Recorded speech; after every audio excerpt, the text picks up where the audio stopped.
Yeah, it may not have any talking vegetables, but wow! So a couple weeks ago, I made a video where I was talking about two of the Jesus films that came out earlier this year, Light of the World and King of Kings, which y'all loved and had more views on that than pretty much any video on the second channel, which I'm not gonna lie, I was really shocked by. And guess who else saw that video?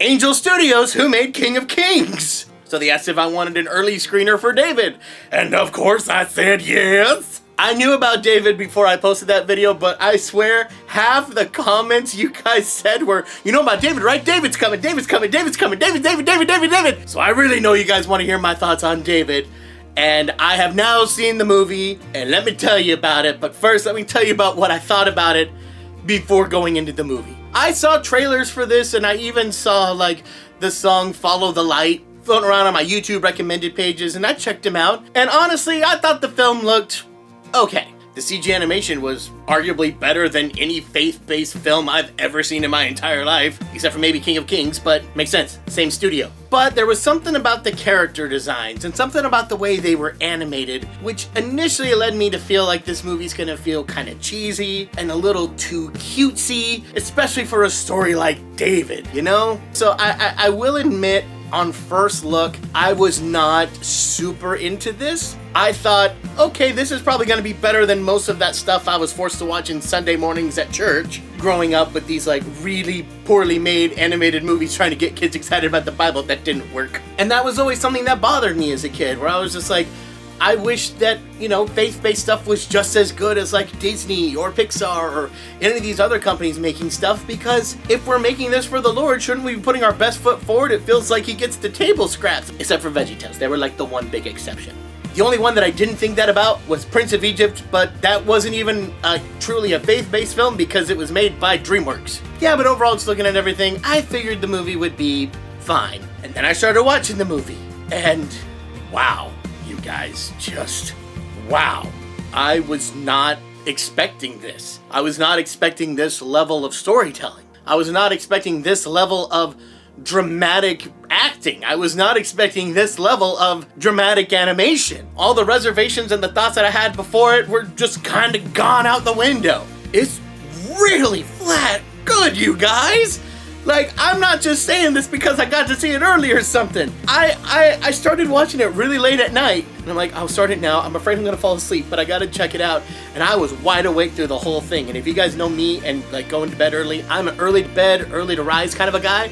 And I was up till like almost 11 watching this, totally invested, super awake, like I can't go to sleep now, I gotta see what happens. Even though I know the story. Now, I know the movie hasn't come out yet, so I'm sure you guys are worried about spoilers, but don't worry, I'm not doing any spoilers in this review. I mean, it's also kind of hard to spoil a story that has been in Scripture for literally thousands of years, and my goal is just to talk about what I thought about the movie with as few spoilers as possible. But I will be making allusions to, like, big parts of the story that most people remember, like, you know, David and Goliath. I don't think that's a spoiler to say that that's in the movie. Oh yeah, speaking of which, I gotta talk about the faithfulness to Scripture here, because I know that was like a whole thing in the last video. This movie does take a lot of liberties, but I think that all of it makes sense, and I think that all of it really just helps to amplify the main ideas of the story of David. So I'm cool with most of the changes that I saw. It's pretty darn accurate to Scripture. Like, they didn't take a lot of liberties. They took enough you noticed, but not so much you're like, oh my gosh, what did you do to David?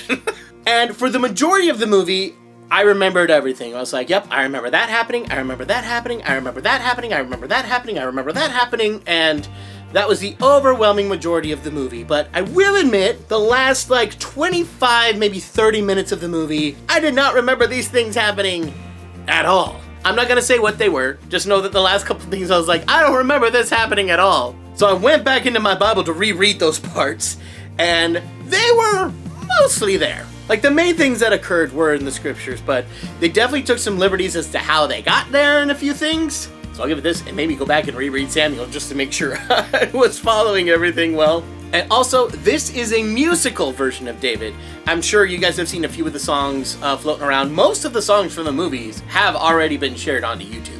And yeah, for those guys who don't know, Phil Wickham plays the voice of adult David. And that was really interesting to me because I knew he could sing, but I wasn't sure how his acting chops would be. And yeah, his acting chops are pretty good. I'm not gonna say he's like the best voice actor I've ever heard or anything, but when I heard him, I believed him as David. When he needed to hit an emotional beat, I felt the emotional beat. Yeah, no, I enjoyed his performance. It's not the best one I've ever heard, but it's solid. Does a great job, and I think got the point across very well. Good job, Mr. Wickham. Yeah, the songs overall, some of them are earworms. I still find myself singing some of the songs, and I watched this like 5 or 6 days ago.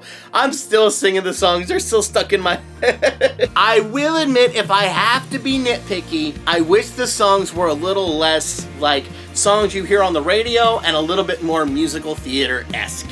But I also realize that could just be a really biased thing because I personally like musical theater better. And come on, when you've got like Phil Wickham as one of your cast members and he's going to sing, you want him to sing more in his style. So I totally get that argument. And he did a great job and the songs are really good. I just really wish they were more musical theater based, but there is one song that they sing. You can find this on YouTube right now called either Why God or My God, depending on what part of the song you're in. And it's a great duet between like David and his mom. And like Phil Wickham, of course, crushes his vocals, but David's mom, man! Man! I don't know who this voice actress is! Dang, her voice is good! I was so shocked. She had this like longing in her voice, like she is a mother just distraught for her son, and I'm like, yes! Oh, so good! The animation, you guys, was really great. Like, I don't know if I could put it up to like Disney or Pixar standards, but I could put it up to like Illumination standards, and I mean that in the best possible way. If there's one thing Illumination always does well is that they always have great visuals. And I put this maybe a little under Illumination, but in the ballpark. That's way more than I can say for like any other faith-based CG project like ever. There were a couple weird effects here and there, and there was a couple times where things didn't quite line up for me. Like sometimes the exaggerated movements were a little too big, but every time they went too far in certain places, they reeled it back and brought me right back into the story, so I can't really be too mad at that. And that's another thing I can say. Remember I said I saw a few scenes and I felt that like cheesy moments in the trailers and some of the songs? I still saw those in the movie, but what I didn't see was all the moments after that where they weren't cheesy in the slightest, and that really helped to ground the film so that when the cheesy moments, or what I consider cheesy moments, when they did show up, almost immediately they were followed by something that wasn't and kind of brought it back down. I thought that that was handled really, really well. Of course, nitpicky, I wish we never got into the cheesy zone at all, but hey, the fact they can make me forget about that almost immediately after it happened, that's impressive. And they really sought to like bring out some sincere emotions here. And the dramatic storytelling, I think, was done very, very, very well. And I gotta say, some of the scenes in this were like legitimately terrifying. Like, of course, you know you're gonna see a lot of the Philistines in this because, you know, David and Goliath. But another group I wasn't thinking about was the Amalekites. The Amalekites are pretty creepy. They're like these hooded figures with like a skull helmet for a head. I don't know what animal it is. I'm pretty sure it's like a camel skull that they like wear on top of their heads. And like you can't see their faces at all. So maybe for like the really little kids, this might freak them out a little bit. Like enough sensitive young little Brian might have been scared of them, that's for sure. That surprises me, I can say. So as a film that looked so cutesy in my eyes as David, I can say that like there's some stuff that might legitimately freak out some of the really young kids. That's exciting for me to say. Like, I love it when a film has a little bit of bite to it, especially one that's based in the biblical scriptures, because the Bible's kind of rough and tumble at a lot of times, and I'm glad that they didn't gloss over it all. Now, obviously, some things they had to do just because, you know, different times to different cultures. Because, yeah, I know, like, at one point in the story, David's supposed to have, like, 2 wives. They don't talk about that, and I get why. But some things that I thought they would shy away from, they didn't. Or at least if they shied away from it, they did it in a way that made sense. You know what I mean? Because some of this is brutal. We're talking about war. We're talking about life and death. There needs to be some level of gravitas here. And I thought they found a pretty good balance. Especially while still making the film appropriate for most ages. So yeah, this film really surprised me. I was not expecting it to be this good. And I highly recommend it to anyone whether you're faith-based or not. This is one of those kind of like Prince of Egypt, that even if you're not a believer, even if you don't follow God, even if you aren't, I was about to say even if you're not a Christian, but you know, this is also a Jewish story. It was theirs first.